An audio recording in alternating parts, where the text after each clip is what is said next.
Hello and welcome back to the Bricks Hub. So, as quite a lot of you know, the new LEGO Star Wars wave has just dropped like a few days ago, and it's come with a pretty cool set of sets, really. Probably one of the best waves in quite a while.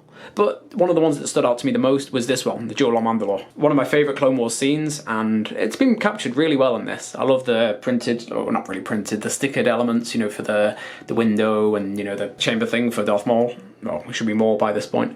And I just really love like a lot of the details and stuff. It's just a pretty cool set. But a lot of people had a problem with the price. It doesn't bother me too much, like when you see it up close, but I can understand that quite a lot of the build is made up of this.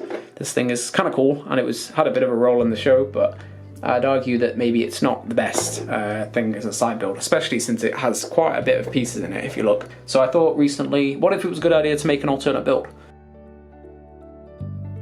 So here's the final result.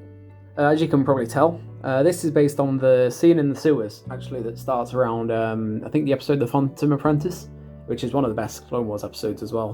The entirety of the Siege of Mandalore is great. But this is a scene I really wanted to capture. The part where Maul comes out of the shadows and, well, sees and meets, I suppose, Ahsoka for the first time. I kind of wanted to also make a pretty bulky build, so I have like plenty of room for the minifigures to go. If you think about it, the original set had a lot of them. You were just you had to stand most of your figures like on the ground because there wasn't really that much room on the throne room. Now we've got like plenty of space on here. You can have a lot of these things to, like, you know, you can pose them a lot more. And like this entire bit is hollow inside, so I tried to make the most out of the space I had. This is probably about the largest sort of build I could make out of the two things together. Another thing I'd like to say is that I'm actually kind of happy with using these stickered elements and keeping them as they are.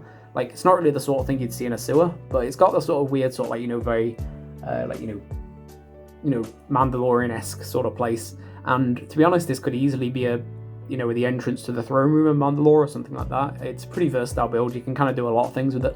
So, like, I mainly just wanted to make a bit of a dual scene.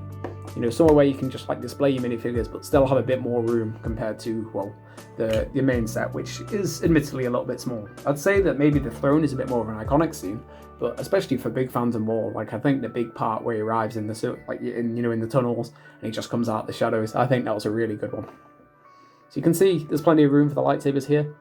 You've got like plenty of stuff and you can do a lot of posing, and you can go up the steps as well. I thought steps were a good idea to put here. I made the most of those little foliage pieces. Well, they're actually more like feathers in on the throne room, but I just used them as like a sort of thing that's sort of growing in the corners. And I've used a lot of these lights to kind of show the sort of like, you know, dim sort of orange lighting in this place. If you spin it around to the back, there's not really much room, but you can easily remove this piece if you want to. But I think I quite like it as it is. And these little walls kind of just curve in a little bit. There's been a few variations of this build. One of them was going to have them along here, but it kind of blocked out a lot of access. So I think this sort of entrance hall sort of idea is probably the best thing I can go with right now. I'd highly recommend this, say if you want to get a second set or something and you want to have another scene to go with the basic, you know, Duel on Mandalore set. I'd really recommend it, and it's a fun build to make. It's really sturdy, so unlike some of my other ones, they can be a little bit over the place. So this one is very sturdy, I can attest to that. Anyway, now on to the tutorial.